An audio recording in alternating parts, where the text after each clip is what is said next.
What if I told you that one of the most impossible engineering projects in human history was built in a place where nature itself said no? A place where the ocean doesn't just move, it attacks. Where currents are so violent, they can drag entire ships off course. Where the ground beneath the water is not solid, but a chaotic maze of sharp suhor and deep cracks. And yet, humans decided to build a bridge there. Not just any bridge, but a structure that would become one of the greatest symbols of human ambition. This is the story of how the impossible became reality. In the early 1900s, the entrance to San Francisco Bay was seen as untouchable. The Golden Gate Strait was feared, respected, and avoided. Engineers studied it and walked away. They said the same thing again and again. It cannot be done. The water was too deep. The currents were too strong. The winds were too unpredictable. Even the fog worked against you.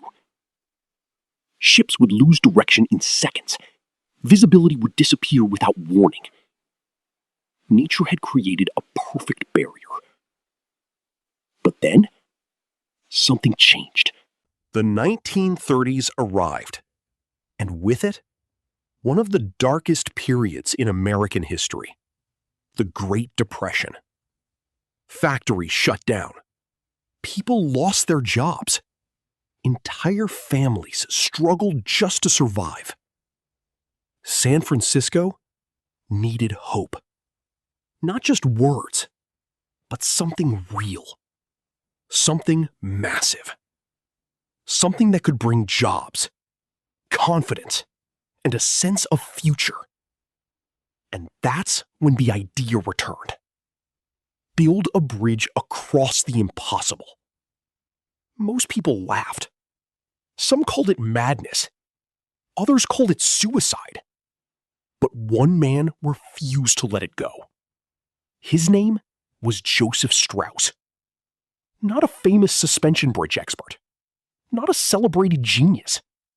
Just a determined engineer with an idea no one believed in. His first design? Mocked, criticized, rejected. Experts said the structure would collapse under its own weight. They said the wind would destroy it. They said the ocean would swallow it. And yet, Strauss didn't stop. He spent years redesigning, arguing, fighting for approval. Not just against nature, but against people. Powerful businessmen opposed the project. Ferry companies feared losing their profits. They launched legal battles, trying to stop construction. Even the US military had concerns. They warned, if the bridge collapses, it could block the bay and trap naval ships. This wasn't just an engineering challenge anymore. It was political, economic, and deeply controversial. But here's where the story becomes unbelievable. With no government funding, Strauss turned to the public. He traveled across California, convincing ordinary people to invest in something that didn't exist yet. Farmers, shopkeepers, families already struggling. They believed him. And together, they raised $35 million. During the Great Depression. Think about that. People with almost nothing risked everything on an idea. And then, construction began. And immediately, everything went wrong. When engineers first studied the ocean floor, they realized something terrifying. The seabed was not stable. It was jagged, uneven, dangerous. Like trying to build on broken glass, underwater. Currents moved like a runaway train. Twice a day, billions of tons of water rushed through the strait, creating violent whirlpools and unpredictable forces. Normal tools useless. They were swept away instantly. So the question became, how do you build where you can't even stand? The answer was insane. Workers had to dive into freezing darkness. No visibility, no safety, no certainty. Just instinct and courage. They wore heavy suits, metal helmets, and descended into black water. They couldn't see their own hands. Only feel. Only guess. They had just minutes each day. A small window between tides where the current slowed enough to survive. In that time, they placed explosives, leveled rock, and prepared the foundation. Every dive was a gamble. Every ascent was survival. And then, nature struck back. A massive storm destroyed entire sections of the construction site overnight. Steel twisted like paper. Equipment vanished into the ocean. Investors panicked. People demanded the project be shut down. It looked like the end. But it wasn't. Because what happened next changed everything. Engineers introduced a radical idea. Massive pressurized chambers deep underwater. They forced water out, creating dry working spaces on the ocean floor. This allowed construction to continue where it should have been impossible. Slowly, painfully, the foundation began to take shape. And when it finally locked into the rock beneath the ocean, it felt like victory. But it wasn't. Because the real challenge was just beginning. Because now, they had to build up. Into the sky, into the wind, into the unknown. If building the foundation was a war, then what came next was a nightmare. The towers of the bridge had to rise over 700 feet into the air, higher than most buildings of that time. Workers stood on narrow beams, 70 stories above the ocean, with winds strong enough to shake heavy machinery. There were no modern safety systems, no advanced harnesses, just balance, focus, and courage. They connected steel pieces using red-hot rivets, thrown through the air, caught by hand, and hammered into place. One mistake, one slip, and it was over. But then, something changed everything. Strauss introduced a safety net, a massive net, placed under the bridge. Workers laughed at first. They thought it was unnecessary. Until the first man fell and survived.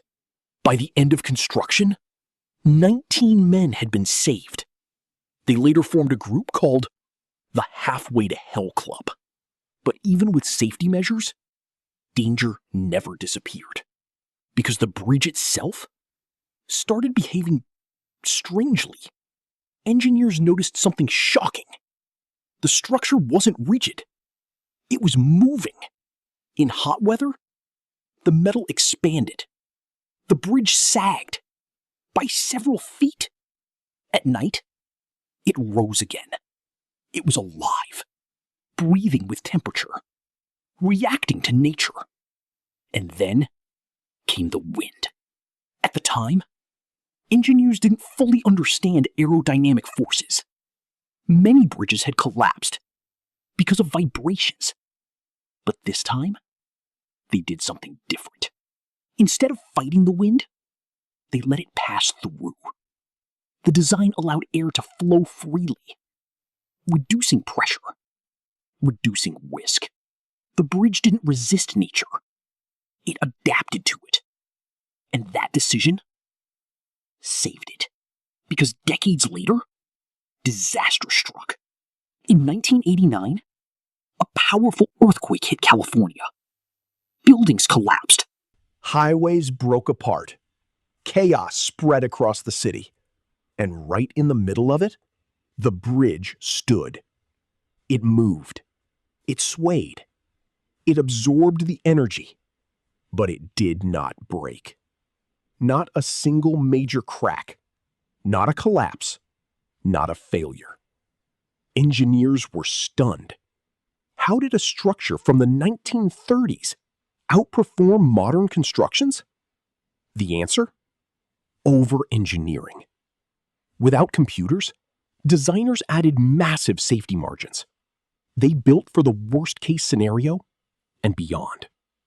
The cables alone contain over 130,000 kilometers of wire, enough to wrap the Earth multiple times.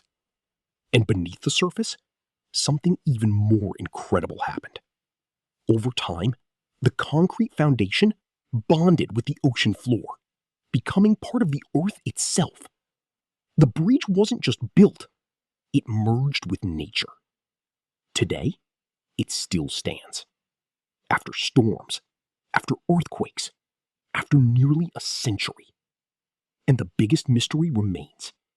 Was this pure genius? Or something even deeper? Because even now, modern engineers struggle to fully explain how everything worked so perfectly. And maybe that's the real lesson. That sometimes human determination can go beyond logic, beyond limits, beyond what we believe is possible. If you want to discover more ancient mysteries and lost engineering secrets, subscribe now, because the next story might be even more unbelievable.